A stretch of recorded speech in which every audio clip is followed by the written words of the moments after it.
Hey friends, Patrina here with Homegrown Florida. I don't know about you, but I have always struggled with being able to grow bell peppers. For some reason, bell peppers just don't want to grow for me. I've done well with hot peppers. I've done well with these guys, which I'm going to tell you about in a second. But bell peppers, the plants grow and, you know, they look good. They have green, their foliage, but they'll like put out one pepper at a time, or maybe like they'll put out a couple, but then they're like super tiny bell peppers. They're not like real size. I tried a lot of different varieties, but I couldn't get them to work. So I went with these guys. These are a different kind of sweet pepper. Most of them, not all, but most of them originate from Central or South America. So they do so much better. They grow like the hot peppers in abundance. So I'm going to share with you today my 5 favorite non-bell pepper sweet peppers. I just want to throw this out here right off the bat. I cannot pronounce anything correctly. If you've been watching the channel for a little while, you know this. You know I have such a hard time pronouncing things, and you guys have been so helpful. You guys come into the comments and you'll like sound it out for me. There was even somebody, like I was trying to learn how to say tromboncino squash, and somebody said like trombone and cappuccino, and I'm like, oh my gosh, I'll never forget it now. I will always remember that. But you guys are so helpful in teaching me how to pronounce these things. But this is going to be really bad because a lot of these from Central and South America have Spanish names, and I know I've been in Florida my whole life. You would think that I could speak Spanish, but nope, I am terrible. I can read it. I can understand it when I hear it. I had a boss at one point that was like, I'm going to teach you Spanish and you're going to be able to speak Spanish. And I got one word out, jefe, which I believe is boss, or at least that's what he told me it was. So I'm gonna probably mispronounce these. And just roll with me, head down to the comments, let me know the appropriate way to say these things. We're gonna start with this one right here. It's one of my absolute favorite peppers to grow in the garden because number one, it is super productive, and that is the Cubanella. There is some debate on where it originated from, but it's definitely somewhere in Central or South America. Some would say Cuba because Cubanella. I'm not 100% sure. It is commonly used in sofrita. And it is very, very productive. I just picked this one, but I'm going to show you the videos of all of the peppers that this thing produces. Now you can let your peppers go all the way to the ripe stage. Right now they're in that middle stage of green to yellow, but then they can turn red. And they also get much bigger.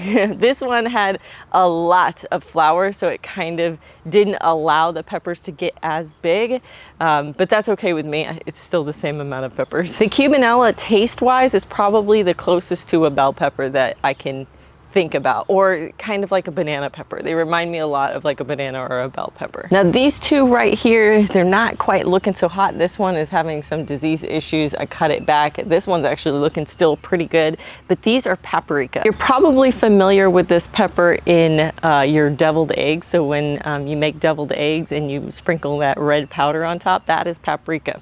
Paprika is a spice that most people use. Not a lot of people realize that they actually come from a pepper. A very beautiful red pepper. It's beautiful, and there's 2 different kinds. There's like a Hungarian, and then there is a more traditional kind. This spice is used all around the world. It is so popular. Its origins are from, we believe, Central Mexico, but definitely in the North Central South America region, our side of the planet. Taste-wise, very, very sweet. You can find paprikas that are hot, right? I grow the sweet one, but there is like a hot, a mild, and a sweet. There's different varieties of them. So make sure you know which one you're getting, and then you can grow them, let them ripen, and then dry them in a dehydrator and make your own paprika powder. I will say this, I have done that, and I can tell you right now that there is no comparison in the stuff that you buy at the store compared to the stuff that you grow and dehydrate yourself at home. The flavor is incredible. I used to think paprika didn't have a taste to it. I was wrong. This does. The next pepper that is so incredibly sweet on the list is going to be Lesya, Lesya. Now this one isn't from America. This is actually from Ukraine, and it has been defined as the sweetest pepper in the world, and it did not get that name by chance. This is by far the sweetest pepper I've ever had. It's like got floral notes. It's almost not a pepper. It is so incredibly good. If you have had a really, really good ripe red bell pepper and the first time you bit it, you were like, wow, that is a sweet pepper. Yeah, this one blows it out of the water. This is the most incredible. Now I picked them green, but if you let them go red, They are so good. I want to grow like 20 of these plants. I don't know why I only grew 2. I grew this little guy and that one. They stay pretty compact. It's going to get maybe double this size, and it will go through the whole summer, weirdly enough, because it is from the Ukraine. It was from a homestead on the Ukraine, Bilous, B-I-L-O-U-S.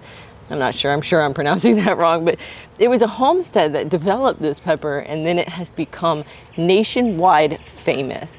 They make Peruvian dishes out of this pepper and things like ceviche because it has such an incredible flavor. Like, you can put it in raw stuff, you can cook it. Like, I almost don't cook with it because it feels like I would be doing this pepper a disservice, because cooking it just kind of mutes some of the flavor. But I eat it raw in just about everything. And I am not a raw pepper kind of girl. Like, I have never eaten raw bell peppers. I always cook them. But when it comes to the Lesia, like, I could just eat that as a snack. Like, what people normally do, like on a crudité, like I could totally do that, because this is an incredible tasting pepper. If you haven't grown it, make sure to get it. I got mine from M.I. Gardener, I believe. So check them out. We're down to the last 2 on the list, but I wanted to share with you my book, Homegrown Florida. There's a whole section on peppers, so make sure to grab this. You can get this ebook at homegrownfloridagarden.com. That's my website. It is an electronic book. It has a chapter for every vegetable, 30 chapters, 130 pages, everything you ever wanted to know about growing vegetables here in Florida. Make sure to get your copy now. Now, don't laugh, because this little guy right here, he hasn't been doing super well. It's mainly because I had a ton of tomatoes in this bed, and the tomatoes are finally coming out. But he has been blocked in sunshine from the sunshine, so he has not gotten very big, but I'm holding out a lot of hope. I grew him for 3 years now. He overwinters in my garden every single year with just a little bit of protection. He died back quite a bit this last year. I cut him back and he started to bush out, but because of the tomatoes, he didn't get as much sun as he usually does. This is the Al Duce, which is such an adorable pepper. And at first I thought, oh, they're so small, like, what are you gonna do with that? It's just not gonna produce enough because they're so small. But this plant will get very, very bushy. It grows and flowers and fruits from spring to fall. Guys, there's no stop in the middle of summer. Like, some of the other ones will kind of pause in their flowering in the middle of the summer. This guy does not. He just keeps going through the whole thing. And he creates so many of those little peppers that you end up with he makes up a majority of the peppers that I save in an entire year is just from this one little plant right here that I've been allowed to keep year over year for 3 years now. They originate somewhere in Latin America or the Caribbeans. They are related to a habanero pepper, but weirdly enough, they look like a habanero, but they taste nothing like it. They are completely sweet. I make sure that I let them go all the way red before I pick them. I pick them green and they're not as sweet green. They're not hot either. They're just kind of muted. But the red, when you get them to a red color, especially let them almost wrinkle a little bit, they're so good, so sweet, and they are high productivity. This plant is gonna get like 4 or 5 times the size that it is right now. And it's gonna produce a crazy amount of peppers on just one plant. This plant, a very large plant, might I add, is called the Equitos. I'm probably saying that wrong. I-Q-U-I-T-O-S. And I feel really bad about pronouncing this wrong because it's actually, the origins are the city that it's from, Equitos, Peru. I apologize. But anyway, this one is super amazing. This is my first year growing it. I got it from Cody Cove Farms. They have been testing this particular pepper for a number of years and they recommended it. So I'm like, hey, that's cool. I want to try that one. I have not been able to allow one of these to ripen because I'm constantly picking them off and then just crunching them raw. They are so good and they're so productive. This plant, it does a really cool thing. It does like this lower, sorry, I'm jumping around because I'm so excited about it. But this plant right here, usually what they do, the plants will grow upwards and start their branching, and some people will trim off the top of them to make them branch more. Now this guy right here, I did no trimming. I did not prune any of my pepper plants this year, and this one did this fork thing at the bottom. And I have 2 plants and both of them are doing it. They fork at the bottom and create like this bush vining type habit. It's really cool. It helps in keeping them more stable. I haven't had to put like a trellis or anything up around him. He's kind of like stout and low to the ground.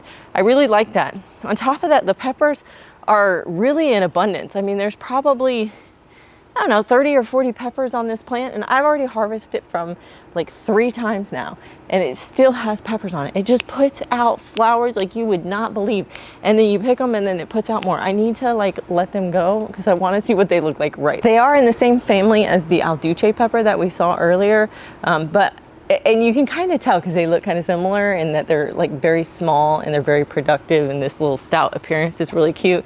But these guys kind of look like a pumpkin as compared to those guys that look like a wrinkly habanera. These guys look like a pumpkin, so I don't know what color they are ripe. I would love it if they're orange. I will let you know, but make sure to check this one out from Cody Cove Farm. It is definitely one you want to add. I will be growing it forever now. Thanks for hanging out with me while we talk about sweet peppers today to replace those bell peppers in the garden.